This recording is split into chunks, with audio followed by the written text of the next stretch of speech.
द्वापार युगात किंवा त्रेता युगात ज्यावेळेला असुर त्यांच्यावरती अन्याय व्हायचा, अर्थात तो अन्यायसुद्धा ह्या जगाच्या किंवा चांगल्याच्या किंवा धर्माच्या रक्षणासाठी झालेला असायचा.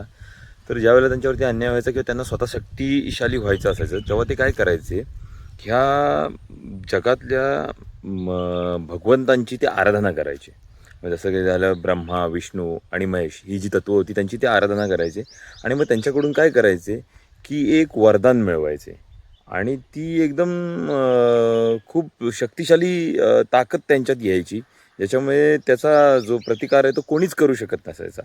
मग नंतर हीच तत्त्व जी होती, म्हणजे जर का भगवान शिवशंकरांनी भस्मासुराला कोणाच्याही डोक्यावर हात ठेवल्यानंतर भस्म करण्याची एक शक्ती प्रदान केली होती, तर त्याचा बिमोड करण्यासाठी जेव्हा तो भगवान शंकरांनाच मारायला निघाला, तेव्हा मग श्री विष्णूमध्ये आले आणि मग त्यांनी मोहिनी स्वरूप घेऊन त्यावेळेला भगवान शंकरांना वाचवलं आणि भस्मासुराचा अंत केला.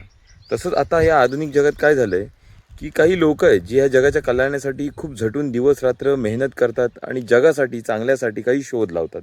जसं की आपण बघितला, प्लास्टिकचा शोध लागला, फॉरेवर केमिकलचा शोध लागला, डायनामाईटचा शोध लागला, त्याच्यानंतर आता AI चा शोध लागला आहे. आणि डायनामाईटचा शोध लागल्यानंतर अण्वस्त्र आली ह्या जगात अस्तित्वात. आणि त्याच्यामुळे आता सगळे जग त्या अण्वस्त्रांमध्ये अग्रेसर होत आहेत आणि अख्ख्या जगाला धाक दाखवत आहेत. तर मग त्या सगळ्या ह्या ज्या काही शक्ती, म्हणजे तंत्रज्ञान, हे संशोधन आहे, ते एक प्रकारची शक्ती आहे, ती एक वरदानच दिलेली आहे. भगवंतसुद्धा देताना कुठलंही वरदान त्याला किंतु परंतु ठेवत नसत, पण त्यातला लूप शोधून मग जर का ते चांगल्याच्या आणि धर्माच्या विरोधात जात असेल तर त्याचा बिमोड करायचे. आत्ताही तीच वेळ आली. ही सगळे जे शोध लागत आहेत ते चांगल्यासाठी लागलेले असले तरीसुद्धा ते वाईट कारणासाठी किंवा वाईट शक्ती जागृत होऊन त्यांचा वापर करतात. तर त्यांच्यासाठी आज आपण किंतु आणि परंतु नाही ठेवू शकत, पण त्यांच्या वापरावरती आपण निर्बंध नक्की आणू शकतो.